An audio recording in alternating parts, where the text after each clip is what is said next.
क्या आपने कभी सोचा है कुछ लोग बोलते ही दिल क्यों जीत लेते हैं और कुछ लोग बोलते ही रह जाते हैं, कोई नहीं सुनता। आज मैं आपको बताऊंगा वो सीक्रेट जो आपकी कम्युनिकेशंस को नेक्स्ट लेवल पर ले जा सकता है। तो दोस्तों, स्वागत है आपको इस चैनल पे। आज का टॉपिक है कम्युनिकेशन स्किल और आज हम जानेंगे कि कम्युनिकेशन कितने प्रकार के होते हैं, उनकी डिफिनेशन क्या है और रियल लाइफ एग्जाम्पल के साथ समझेंगे।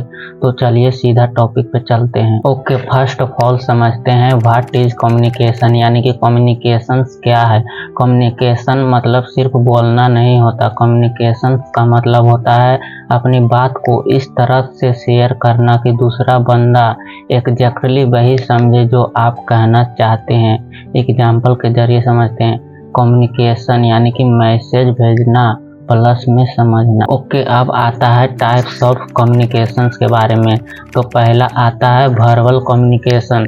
वर्बल कम्युनिकेशन इसका मतलब है वर्ड्स के थ्रू बात करना, चाहे बोल के या लिख के। एग्जाम्पल के जरिए समझते हैं। ऑफिस में अपने बॉस को प्रोजेक्ट को अपडेट देना। दूसरा एग्जाम्पल लेते हैं, दोस्त के फोन पे अपनी प्रॉब्लम बताना। ओके, नंबर 2 पर आता है non verbal communication. Non verbal communication में बॉडी लैंग्वेज, एक्सप्रेशंस और जेस्चर से कम्युनिकेट किया जाता है। एग्जाम्पल के जरिए समझते हैं। इंटरव्यू में कॉन्फिडेंट पोस्चर्स और आई कांटेक्ट रखना, बिना कुछ बोले ही इम्प्रेशन बन जाता है।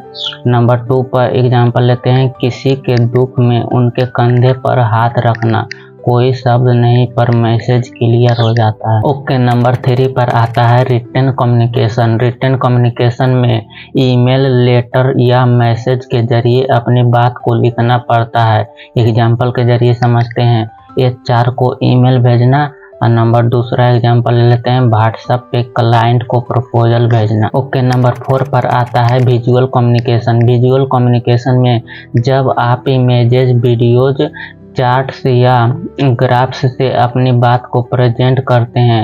एग्जाम्पल के जरिए समझते हैं। प्रेजेंटेशन में PIE चार्ट दिखा के सेल्स डाटा को समझाना। नंबर 2 पर एग्जाम्पल लेते हैं, यूट्यूब थंबनेल देख के समझ जाना कि वीडियो किस टॉपिक पे है। ओके, नंबर 5 पर आता है पब्लिक स्पीकिंग। पब्लिक स्पीकिंग सबसे इम्पोर्टेंट और सबसे ज़्यादा लोग इसी से डरते हैं।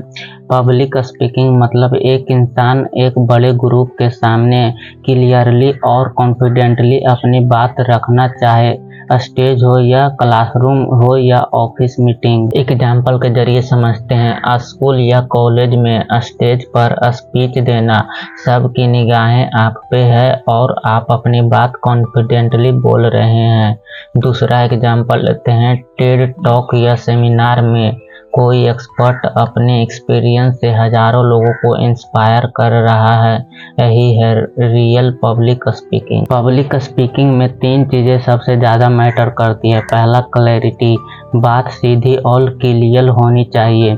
दूसरा कॉन्फिडेंस, आवाज़ में डर नहीं रहना चाहिए।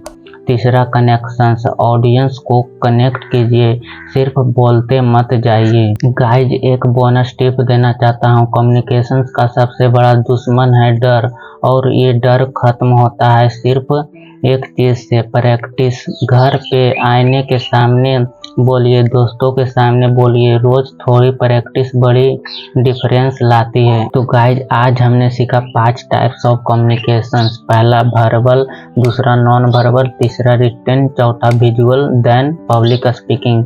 इन्हें अपनी डेली लाइफ में यूज करिए और देखिए कैसे बदलेगा आपका कॉन्फिडेंस। आज के वीडियो में बस इतना ही गाइज, मिलते हैं अगले वीडियो में, तब तक के लिए